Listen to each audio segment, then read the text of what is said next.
Kia ora, good afternoon. Welcome to today's Smart City webinar in partnership with ALGIM. My name's Mark Thomas. Today's built for smaller councils and dispersed communities. We're going to look at how to start smart projects when time and money are tight, as they always are. We'll explore some practical examples, both in New Zealand and then also subsequently with Sean Holden from Australia. I'm delighted to be joined right now with Mike Manson, CEO of ALGIM, and Justin Bagust, who's the CIO of Timaru District Council. As I mentioned, Sean Holden, the Chief Executive of Flinders Rangers Council in South Australia, will be following us. Mike, it's great to have ALGIM partnering with Smart Cities Council with this initiative. Thank you, Mark. It's a great pleasure to be here today. And the topic today is a really good one as we look at embracing smart initiatives against a backdrop of rising costs. And really in councils, a backlash of rising rates. Really good to explore and discuss this topic today. It's rising challenges across the board, isn't it? But it is. That's the perennial time. I had 6 years as a sort of part-time elected member when Auckland Council first got underway. So I remember those challenging days from that side of the table. Look, let's get underway. And our first section will set the scene and just explore what this term smart progress means. So, Justin, your council has around 23,000 ratepayers, but 2,700 square kilometres in size. So that's just over half the size of the Auckland Council, but about a tenth of the size of the Southland District Council, which I think is New Zealand's largest district council by size. So, I mean, for smaller councils covering a larger territory, what does smart progress mean for you? Is it about the technology, about the outcomes, or something else? I'd probably kick off by saying it's not just about the technology. Technology is really a tool, and it's kind of an enabler for what you're doing. It's probably more about outcomes and values for the community. So it's, we want to be doing things efficient and smart and solving real world problems that can deliver value to our residents. It's also a little bit about equity and trust, because we have quite a spread out community. So, connectivity and making sure that everyone has equal access to our tools and ways to deal with council, making that as easy as possible. So for me, that's what smart progress is. Justin, can you just give us briefly a description of your community? It's spread out, as you say, but how do you think about it with those different communities in different areas? Well, yeah, there's a lot of different connectivity. So if you in the urban area here in Timaru, you've got good connectivity, and as soon as you go further out, that can be, you might be on rural broadband, or you might have, so it's making sure that when we are developing tools or when we're looking at solutions for our constituents, it's taking into effect the different capabilities of our end users, making sure we're not leaving anyone behind, really. Always a challenge, isn't it, when you're sort of in the centre, Yes. Make sure the services actually adjust to the reality that all those individuals Yeah. live in. Yeah. So what do the people in your district think smart progress should look like? Time saved, money saved, service reliability, or something else? I'd say it's probably a combination of all of those. Obviously people don't want stand-in queues. They don't want long wait times or having to wait weeks for a response to something or a query they've put into council.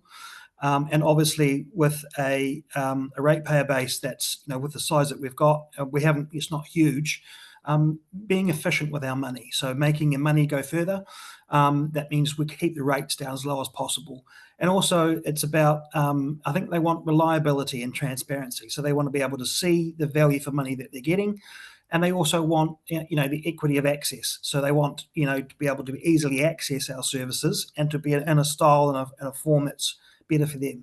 So it's not just about new tools, but really it's about better outcomes for our community. I'm sure they tell you very clearly if they don't see the value or the tools that they expect. Yes, and that feedback's super useful. So looking at that feedback can really give you a kickstart to, well, what's a problem that my community has, and that's something you can focus on. We'll hear from Sean shortly. His area covers around 4,200 square kilometres, but he only has 1,700 ratepayers. So that's really a very different challenge, and we'll get his perspective following. But Mike, ALGIM sees what's happening across New Zealand. What's one of the popular myths, would you say, that's holding smaller councils back? And do you have examples that prove the opposite of where the myth's been disabused? Well, I feel the biggest myth is that you need a big budget. You need absolute big budget put aside for these smart projects or smart initiatives. And I would say you don't need to do that. You can start small, whether it's a smart bin to a street light. You don't need to have the wait for the big money to actually be able to do this. So what would be an example? I was looking through, and Horizons Regional Council in Central North Island couldn't afford to buy a drone because they wanted to actually improve water collection samples. So they built a 3D printed a drone, hooked a number of pieces of wire underneath a milk bottle, and ran across the lake, the rivers, collecting up samples. Time saving, smart use of technology. They went on to build a little jet boat that went along and measured the algae in the bottom of lakes and rivers, all remote controlled, all 3D printed, just a little bit cleverer, a little bit smarter, and time saving and efficient. That's a terrific example. And look, I think to Justin's point, it's not always about the technology per se. No. Sometimes it's about the way you work in the process. I know one of the Wellington councils, for example, has been looking internally about how they use AI. And that's really around the policies and processes that staff use. Staff want to use AI. There might be some barriers to that. So just simply having a conversation and some policy approaches to how that technology might be used doesn't relate to the technology per se, but just how you're using it. So it's about a range of different aspects. I think that's true. Definitely. Let's move on to the second section, practical pathways, how to start. Justin, what have you found makes it easier to get underway with a smart project? How much time do you need to spend building support within council or with external parties, or is there an even easier way to get underway? Yeah, I would say start small and practical, small and tangible. So like I said earlier, if you've got feedback from the community, picking a pain point. An example I'll give, we had a pain point, smog in Timaru. And there was only one or two sensors from ECAN there that were detecting up, and there was a house that was quite smoky and it was blowing across onto the sensor. And so the thought was maybe that's skewing Timaru's results. And so we had that put to us, what would it cost to put out a network across the district? And that was maybe $300,000-400,000 worth, which of course as a small council we just can't afford to do. So by looking at the skill sets I had in-house, I had some people that were good at thinking outside the box, myself included.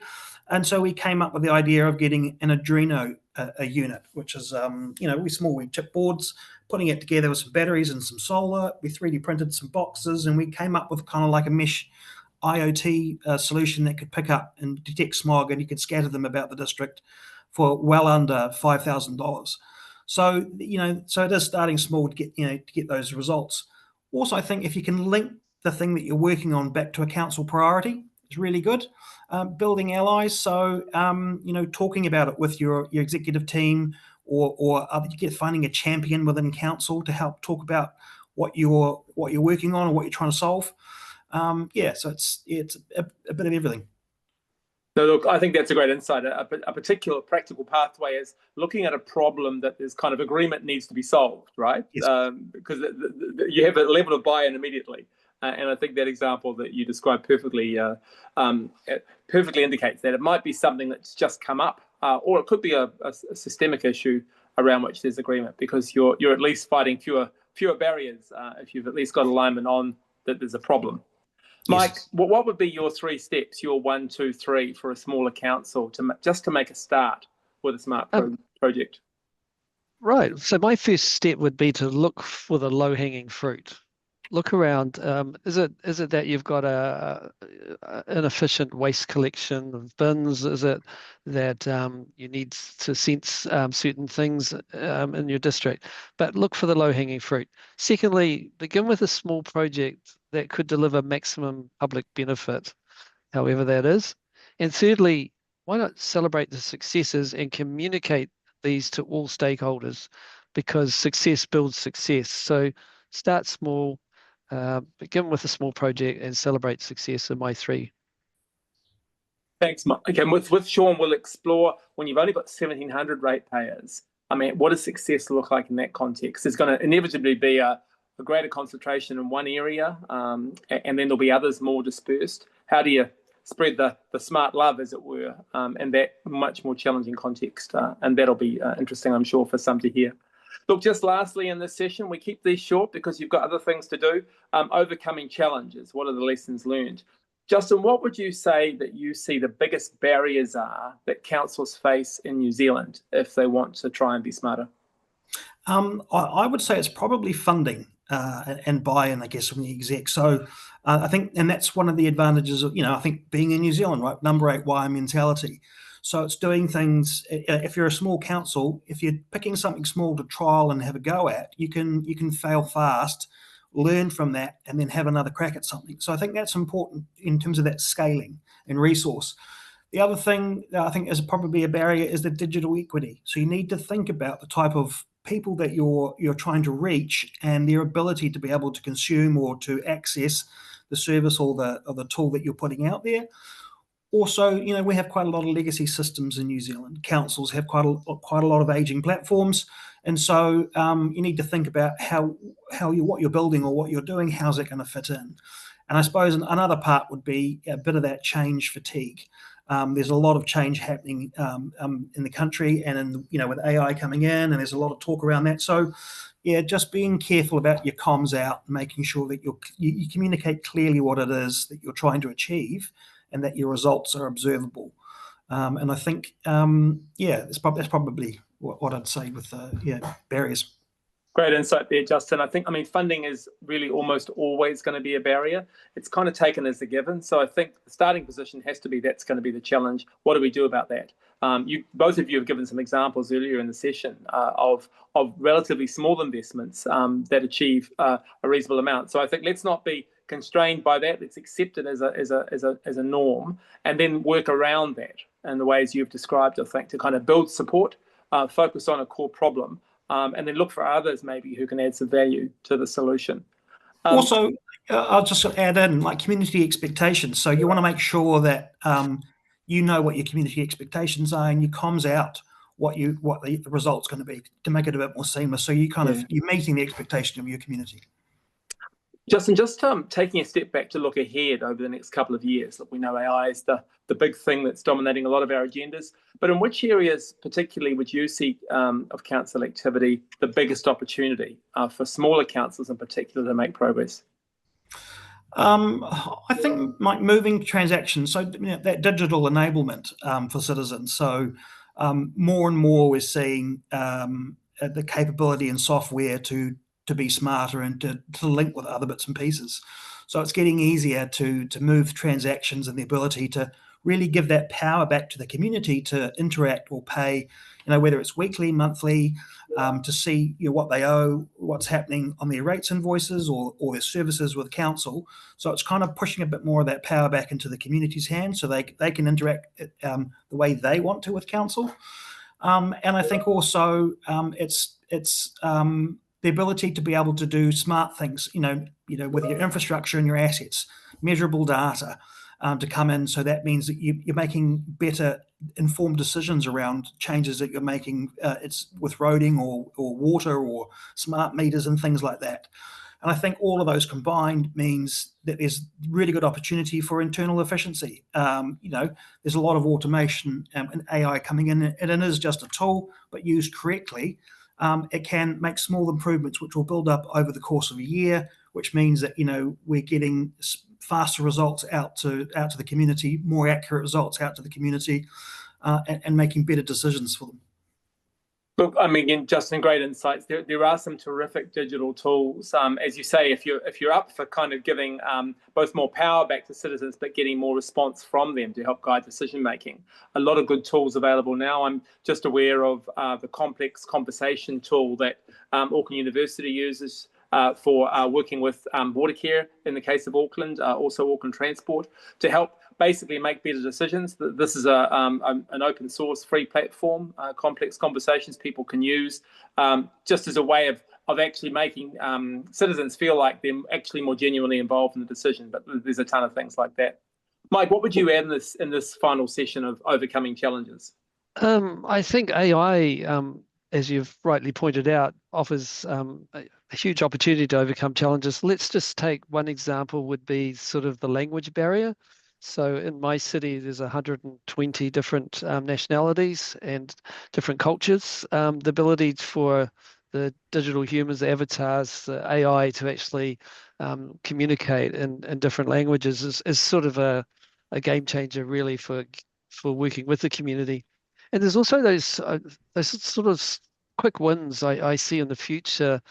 The lawnmower that the council uses in Europe, they've been trialing with sensors on a Husqvarna lawnmower, so sensing the air quality, sensing people movements, sensing all sorts of things done from a standard piece of equipment that the council is using every week. So lots of good practical examples. And finally, one I look for is around change management is something we have to really, Justin's alluded to it. When I trialed a security robot to try and track people stealing our copper, that found that the staff took to it with a baseball bat, or someone did during the night, because they didn't understand its purpose of tracking and not actually taking their jobs. So lessons to learn. That's a great one. I think the big first question I'm going to ask Sean when he follows us with this session is, how do you overcome the challenge of 2,700 square kilometres and 1,700 ratepayers? But that'll be a question I'm sure he doesn't even think about, because that's his reality. But it'd be good to get his insight afterwards. The final wrap up, just in sort of 30 seconds. Justin, what's one key lesson from Timaru's work that you think could inspire smaller councils here and in Australia? Oh, I don't know if I could just limit it to one. Or 30 seconds. Yeah, true. I think quickly would be like picking a project that solves a real pain point. So something that you can demonstrably see the results from that are easy, because then you can show the value to both your executive members and your staff and to the community. And the other thing is that in whatever you're doing, make sure you bring your staff and your team along on that journey and the community. So if you're doing something, making the comms clear about what you're doing, so they can see, practically what it is that you're once you solve a problem, you'll get buy-in and then be able to go into something bigger, but start small. Justin, thanks for that. Look, we've sought to, in this section, just indicate what smart progress is, define that, talk about some practical pathways and overcoming challenges. Mike, what's your overall reflection, your takeaway that you'd want to leave councils? I think we are living in times of great technological change. I think my advice is to embrace it, but as Justin said, bring the people with you, because if we're going to have to work smarter, we have to actually do that at a more cheaper rate if we can, but be more efficient. So it's embrace the technology to make a difference. Look, Mike, thanks for that. And look, thank you both for spending time in part one of our session on what smaller councils can do to make smart progress. Look, I particularly enjoyed the specific examples you've given, because the generic advice is vital, but people like to latch on to the specifics, and you've given some terrific ones, which is fantastic. And look, if this session has sparked ideas, do wait for part two, but I encourage you to connect with ALGIM or the Smart Cities Council. I'm sure Justin wouldn't mind you connecting with him too. These show examples that even with limited resources, councils can and are making some progress when they focus on the things we're talking about: outcomes, partnerships, and community needs. Te mihi nui, and thanks for joining us, everyone. We look forward to seeing you at the next ALGIM Smart Cities Council webinar.